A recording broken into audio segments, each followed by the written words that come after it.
You as the man, though, have to be the one who takes the really active role in this, because otherwise you're just going to be dealing with that fog of emotion that she brings to it. There's no real clarity. All she presents you with is a bad mood, basically. So you coming in logically saying, these are the steps, here are the past flaws, here's how I'd move forward in the future. It's not going to get through to her.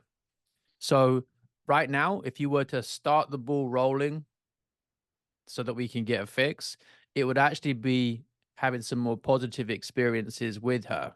Just create some good memories. Think of places you've been together, things you've enjoyed together, and just say you've been really thinking hard about the future and where you're at right now. And you personally don't yet feel that you have given everything to this in a way that means when you're looking back in 20 years' time, if the divorce does go ahead, you feel you're going to have regrets. And you need to have that real heart to heart with her and say that you feel you've got more left to give. Don't come in with one of those emails saying XYZ and bring up the past like that. Instead, just see if you can have a really civil, go for a coffee, maybe even go for a meal, do something nice together, and just see if you can reconnect person to person. Because I'm sure some of that base level attraction and chemistry that you had between the two of you that got you together in the first place, I'm sure that's not 100% dead. So if you can just go and enjoy some time together and just have a pleasant conversation, start with that first, almost as if you're saying goodbye to her for the last time and you want to create a good final memory. And then you let her know that you don't feel you've given this everything yet. And it's really been niggling at you at the back of your mind for the kids, yes, but also for the two of you. And you're Mhm. worried about what her future might look like. If you want, bring up that stat about second marriage, third marriage, often having a much higher failure rate than the first. And just say you don't want to be living with regrets. Yeah. Yep. And you need to come in with really powerful energy here Do because you women do you actually respect do that in men. But you've perfect. got to change the scenery so she loses some of these stressful associations she's got with the house and you two around the house together. Think of somewhere that she actually has really enjoyed in the past. You've got to use the power of memory here. So, a great date that you've had many years ago, perhaps, or just somewhere you know she likes, or activity she likes to do, a favorite Mhm. kind of meal she likes to eat. You got to take her out there, and the focus first of all has got to be just having a pleasant time together, right? Yeah. Almost as if you're just trying to go on a first date and just give someone a nice time.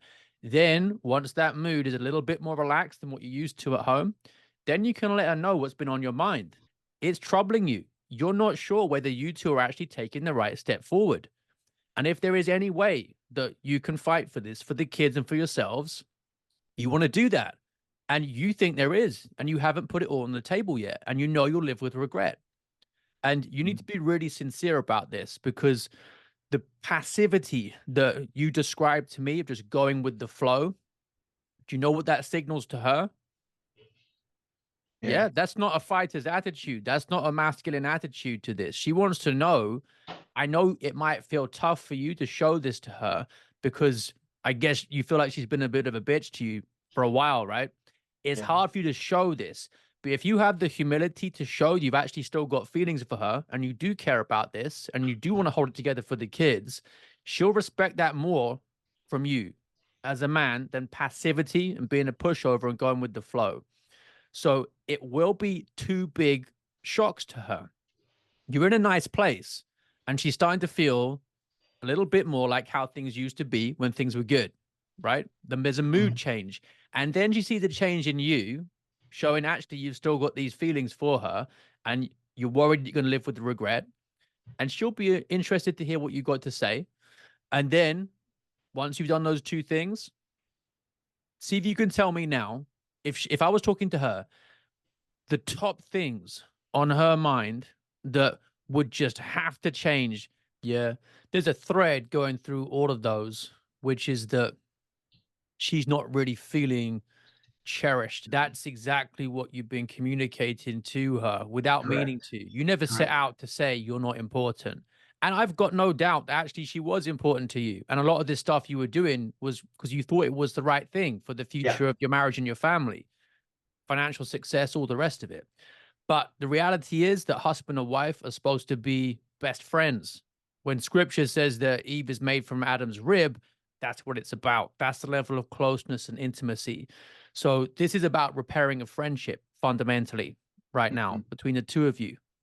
And you would need to actually recognize that your sense of your duties and your priorities in all kinds of small ways was off, and Yeah. you have led the way into the situation you're in right now because you've lost her trust largely. If you can get rid of that sense of bitterness and wanting to bring up all the things that I've no doubt that she has done as well to you, that you um, feel have really hurt you, if you can let go of that and just focus purely on what is in your control, realize that you've led the situation to this point and that you can use that power you have as a leader to actually take some action right now, even though it might feel like it's 5 minutes to midnight and the final hammer is about to fall on that divorce settlement.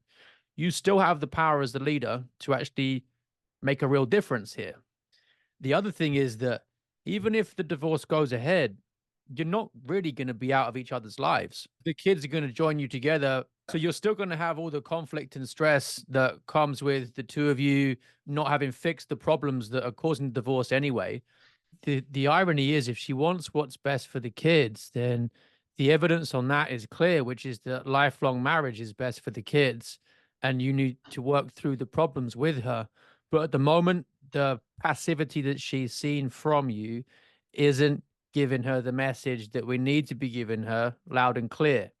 So I hear situations like this all the time with the guys that I work with, and it's really important that you recognize what you truly want, which is not what is currently unfolding. You've been drifting along with it, but deep down, it's not what you want. So you need to start acting accordingly, starting when you get off the call. We've got that plan for the nice experience together, and you need to start repairing the friendship. Think of it that way, first of all. Repair the friendship, change the mood. Then you can have some of these conversations where she finds out what you actually feel and have been thinking. Now, even now, I know this from other guys that I've worked with.